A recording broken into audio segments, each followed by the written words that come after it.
Hey guys, welcome back to Nacho's Pop Shop. This is Tiger and I'm helping your hobby pay for itself. Today we're talking about my gold energy marker E43.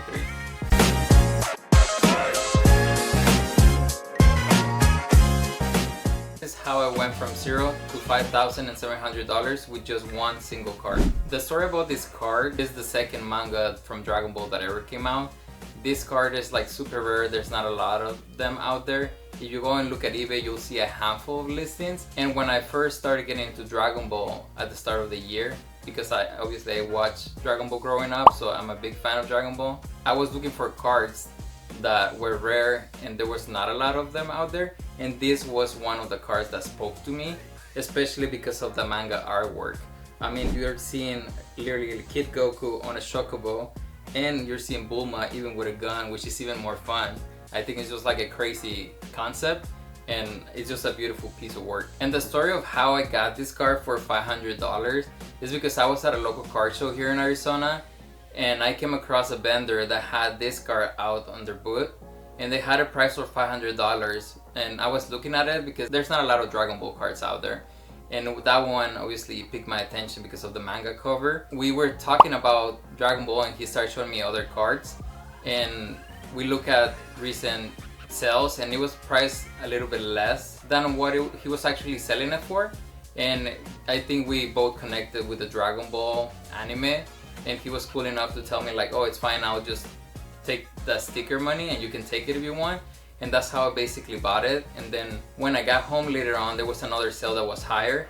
And then next thing you know, every week, every month, there was just a higher sale. It went to like 1,000, 1,200, 2,000, 3,000, and I'm just losing my mind because I'm like, should I sell now or should I keep it?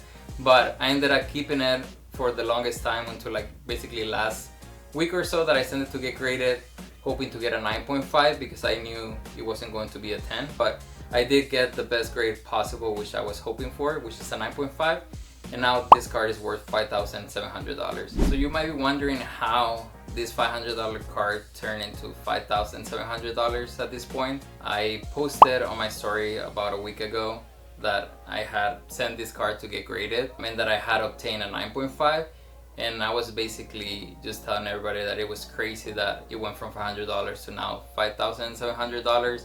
And that if they knew anybody that was interested, but there was a sale not so long ago that put the price of this card at that point. One of my friends on Instagram that I met through the hobby too, he collects Dragon Ball too, he hit me up and he was like, let's do it, bro. And that's how literally how it started.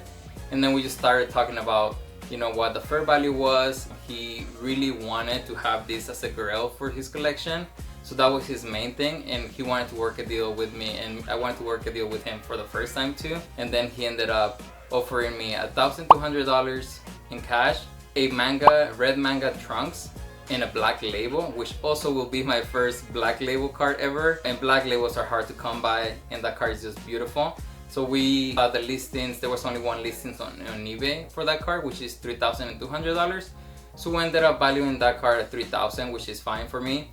And he's also given me a Sleepy Goku and a PSA 10, which at that time was going for around $1,500. I always preach about the hobby paying for itself and like finding different ways of basically growing your collection.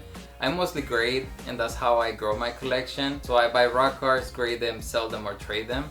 But this whole experience also taught me or reminded me that you buy the card for the art and for the love of the game, other than just because it's a good investment. Obviously, I did know that this card was gonna go up because I thought it was undervalued, but I bought it because of the artwork. And there's one thing I want you to know, I am going to miss this card. I love this card.